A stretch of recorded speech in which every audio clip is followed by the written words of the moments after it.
Os jogos antigos, além de nostalgia, eles também eram escola. E eu gosto sempre de falar isso. Muito do que a gente tem hoje nas mecânicas dos jogos de hoje em dia vieram de jogos antigos, de jogos que pavimentaram, por dizer assim, algumas mecânicas. Às vezes você, assim como eu, também moldou os seus gostos, o seu caráter por meio de jogos antigos, né? E por isso eu quis trazer aqui uma lista de 5 jogos. Eu posso trazer várias partes dessa lista. Se você não jogou algum desses 5 jogos, por favor, se faça um favor e jogue, porque são jogos maravilhosos. Dentre esses 5, vai ter um que é meio aleatório, mas eu vou explicar o porquê que ele é tão bom e porquê que ninguém fala dele. E eu vou trazer outras listas com outros jogos também, porque tem vários jogos que eu joguei na minha vida inteira, que formaram meu caráter, que formaram meus gostos, que eu vejo muita gente não falar desses jogos. Então vamos lá. Em primeiro lugar dessa lista, eu não poderia fazer uma lista sem falar desse jogo, dessa dupla de jogos. Eu devia ter que trazer ela como dupla, porque não tem como trazer um jogo sem trazer o outro. Mas são jogos que são muito à frente do seu tempo, na época que eles foram lançados. Eles moldaram muitos mecanismos que hoje várias empresas de jogos replicam absurdamente. É um jogo que, quando você para pra pensar na época que ele foi feito e no console que ele foi feito, é assustador o que os devs conseguiram fazer, porque é um negócio muito bom. Mas assim, né? É muito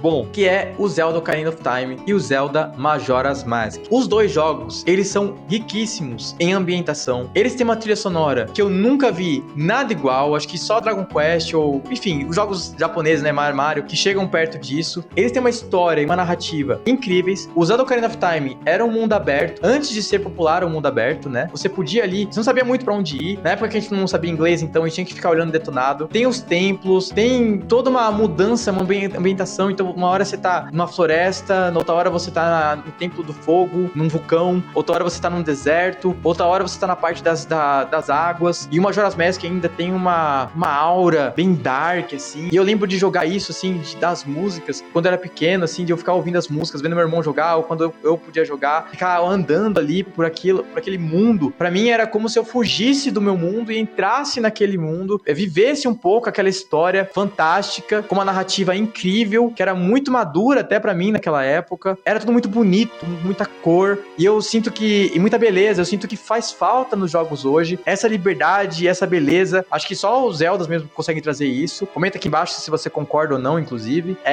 Mas são jogos que, se você não jogou por falta de tempo, coloca na sua lista, porque são jogos incríveis. Mas assim, são dois jogos que vai formar o seu gosto daqui pra frente. Depois que você jogar eles, vai existir um seu antes de jogar e um seu depois de jogar. Toda a coleção de itens, toda a mecânica de você trocar de roupa. Assim, pra época, quando você pega, até hoje, quando você vai jogar, assim, você vai pensar nos templos, a atmosfera, por exemplo, do Templo do Fogo, no Ocarina of Time, a atmosfera do templo, você vai pegar aquela primeira máscara, é tudo surreal. É muito bom e você deveria jogar se você nunca jogou. Um jogo que eu vejo pouquíssimas pessoas falando, em poucas listas tem esse jogo, mas quem alugava a fita sempre tinha essa fita pra alugar, que era o Conker Bad Fur Day. Que é esse jogo? Galera, esse jogo pra plataforma, muita gente quando vai falar de plataforma, principalmente do Nintendo 64, fala do Mario, que é incrível também, se você não jogou, deveria jogar, só menção honrosa mesmo, mas ele não tá na lista, porque ele é muito óbvio, tipo assim, é óbvio, todo mundo fala pra você jogar Mario 64, eu quero trazer alguns jogos meio diferentes pra vocês realmente conhecerem. Só que o Conker Bad Fur Day, ele é um jogo, o 64, tá? Não joga do Xbox, pega o do 64 pra jogar. Eu lembro que ele tem tanto detalhe, que eu lembro de, às vezes, tem uma parte no jogo que você sobe assim, aí você vai subindo, né, tipo, é a parte embaixo, né? Ele é meio livre também, você pode ir pra vários lugares diferentes. Essa sensação de liberdade eu gosto muito nos jogos. E aí você vai subindo, e a música que você ouvia, que é bem animada, começa a ficar bem baixinha, porque a música tá tocando lá embaixo, e fica só um barulho de vento, tipo um de vento. Eu lembro que quando eu era pequeno, eu parava assim e ficava olhando ao redor, e eu olhava os lugares. Então, tipo assim, eu via lá, tipo, um castelo, que era onde uma parte do jogo que você vai, dos vampiros, e tava ali. Aí você virava pro lado, você viu o castelo final do jogo. Aí você virava pro lado, você via a parte onde tinha a guerra. E essa sensação de tipo, caraca, eu vou ali.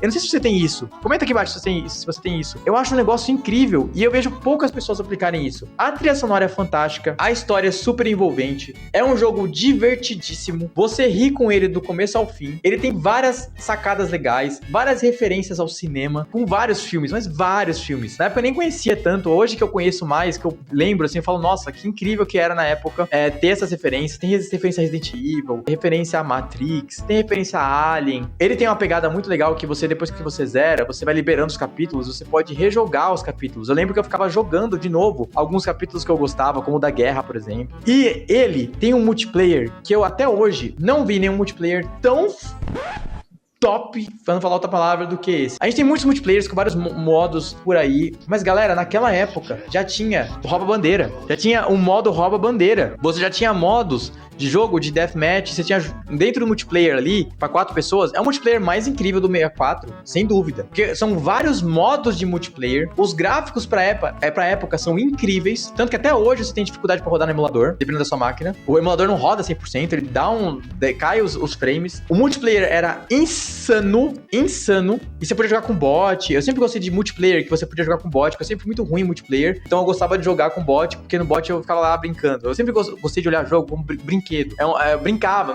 vivia naquele mundo, eu ficava ali me divertindo. Era pra isso que eu gostava de jogo. Não sei se você é assim também. E aí eu lembro que eu ficava lá jogando esse multiplayer. Tem multiplayer de surf. Cara, esse jogo é uma sacanagem, de verdade. Joga esse jogo. Você tem que jogar. Se você nunca jogou, Conquer Bad Fur Day. Pega no emulador. Meu, a trilha sonora, coloca aí a trilha sonora pra você ouvir. Você deve estar ouvindo aí que eu tô tocando aqui. É muito top. É muito top. Muito top mesmo. E a gente tem um próximo jogo, que é um jogo, aí é meio manjado mesmo, mas todo mundo deveria jogar esse jogo, que é um jogo que também mudou o mercado, que é o Half-Life 1. O Half-Life 1, ele tem uma atmosfera que eu não consegui ver em outro jogo até hoje. Uma urgência, uma vivência que você vai vivendo aquilo tudo, você começa sem arma. Ele dá o tempo, tipo assim, não é aquele jogo que nem os jogos de hoje em dia que você começa, aí já começa a tirar em todo mundo, já tem um desafio atrás do outro, aquela coisa rápida. Não, você começa sem arma nenhuma. Você começa andando, aí sabendo o que vai acontecendo, de repente explode tudo, de repente você pega só uma cabra pra poder se defender, aí você vai pegar sua pistola daqui a um tempo ainda. É um jogo com uma narrativa incrível. Também não subestima a inteligência do jogador, no caso, então ele não dá as respostas assim, você tem que ir olhando, te dá uma certa liberdade de tempo pra você poder andar. Eu vejo que os jogos hoje, eles são muito rápidos, você tem que correr muito. Eu gosto muito de jogos de hoje, tá? Eu jogo muito, mas eu sinto falta dessa aura, dessa essência, desse ambiente, dessa ambientação que tinha nos jogos antigos, como Half-Life, que eu não vejo mais tanto hoje. E o penúltimo jogo da lista é o Mario Galaxy, tanto um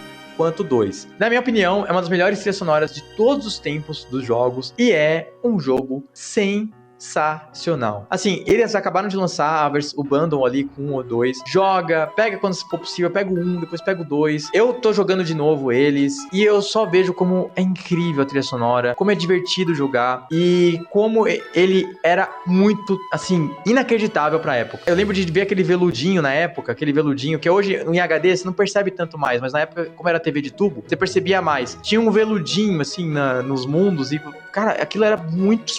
Era de explodir a cabeça demais aquilo ali. É uma plataforma master, então é legal de jogar, é divertido. Eu lembro de ficar olhando a água e ficar, meu, que água é essa? Maravilhosa. Inclusive, eu queria deixar uma menção honrosa aqui pra Mario Sunshine, que muita gente tem preconceito. E é um jogo muito bom também. Se você não jogou, joga. Posso trazer ele numa outra lista também, explicar um pouco mais. Mas o Mario Galaxy 1 e 2 são jogos excelentes. Eles moldaram o meu gosto por modelagem, por 3D e, enfim, eu queria ficar fazendo 3D daqueles mapas. É um jogo muito bom. E o último da lista, galera, é um jogo aleatório, que nem eu falei pra vocês. Eu falo assim, nossa, que aleatório esse jogo. Mas se você puder jogar, confia em mim, joga. Esse é um dos jogos que eu mais joguei na minha vida, quando eu tinha emulador, essas coisas do tipo, porque é um jogo simplesmente divertido. E esse jogo moldou o meu caráter de querer fazer road trips. Esse jogo que me fez ter vontade de fazer a Rota 66, de tirar carta de moto, e moldou o meu gosto musical também. Assim como o GTA, como eu falei num outro vídeo, moldou meu gosto musical, que eu gosto de música dos anos 80, rock, essas coisas por causa do GTA, esse jogo também fez seu papel, que é o Road Rash 64. Nossa, mas Road Rash é muito aleatório, mas se você puder, não é nenhuma obra-prima, eu não quis trazer aqui só obra-prima, só tipo assim, jogo, meu Deus do céu, é top, não é aquele jogo assim que críticos vão olhar e falar, nossa, que jogo fino, jogo super bem elaborado, ele é tão divertido, mas é tão divertido e dá uma sensação de liberdade tão grande pra você que dificilmente outros jogos dão. E você fica ali jogando e você bate nos outros. Cara, é muito, muito maneiro. Não é nostalgia, eu joguei ele esses dias e ele continua sendo divertidíssimo. Se você não jogou ainda, joga, tá? Não acredita só no que os outros falam, que avaliações aleatórias aí. Joga, confia em mim, joga meia hora que você vai ver que você não vai conseguir parar. Depois você me fala, comenta aqui embaixo. Beleza, galera? Espero que vocês tenham curtido esse vídeo e a gente se vê no próximo vídeo. Valeu!